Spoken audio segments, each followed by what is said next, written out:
నమస్తే. విశాఖ మన్యం టీవీకి స్వాగతం. ప్రాంతీయ మరియు రాష్ట్రీయ వార్తలు ఎప్పటికప్పుడు వీక్షించేందుకు మా యొక్క ఛానల్‌ను సబ్స్క్రైబ్ చేసి షేర్ చేయండి.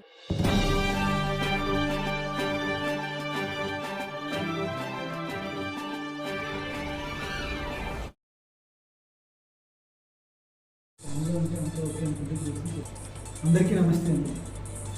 నా పేరు రాజసింహారెడ్డి. నేను ఎస్డిపిఓ పాడేరుగా చేస్తున్నాను.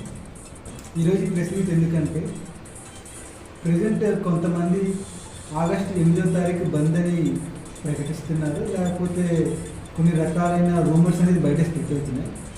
కానీ పోలీసు వారు ఎటువంటి పర్మిషన్స్ వేవి కూడా బంద్కి ఇవ్వలేదు. ముఖ్యంగా ఏంటంటే ప్రధానంగా మనకి ప్రజెంట్ టెట్ ఎగ్జామ్స్ నడుస్తుంది. ఆగస్టు 5 నుంచి ఆగస్టు 21 దాకా టెట్ ఎగ్జామ్స్ నడుస్తున్నాయి. అలాగే స్కూల్స్ కూడా నడుస్తున్నాయి. ఈ స్కూల్ విద్యార్థులకి అలాగే టెట్ ఎవరైతే ఎగ్జామ్ రాసే అభ్యర్థులు ఉన్నారో వారికి ఈ బంద్ అనే పేరుతోటి ఎటువంటి ఇబ్బందులు కలిగించినా సరే వాళ్ళ మీద చట్టపరంగా చర్యలు తీసుకోబడతాయి.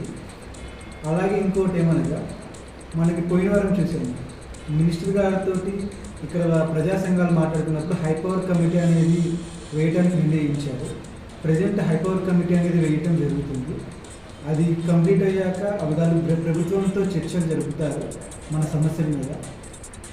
సో ప్రజలంతా సంయమనం పాటించి ఈ బంద్కి ఎవరు కూడా మద్దతు తెలపకుండా ఉండవలసిందిగా ప్రార్థిస్తున్నాను.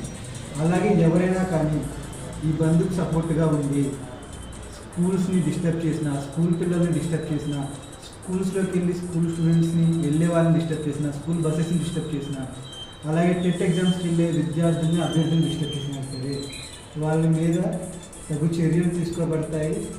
పోలీస్ యాక్షన్ గట్టిగా ఉంటుంది. కాబట్టి అందరూ జాగ్రత్తగా ఉండవలసిందిగా, ఎవరైతే వ్యక్తులు తమ స్వార్థాని కోసం ఇలా బంద్ అని చెప్పి శాంతి భద్రతలకు విఘాతం కల్పిస్తారో వాళ్ళు జాగ్రత్తగా ఉండవలసిందిగా పోలీస్ వారి తరఫున విజ్ఞప్తి చేస్తున్నారు.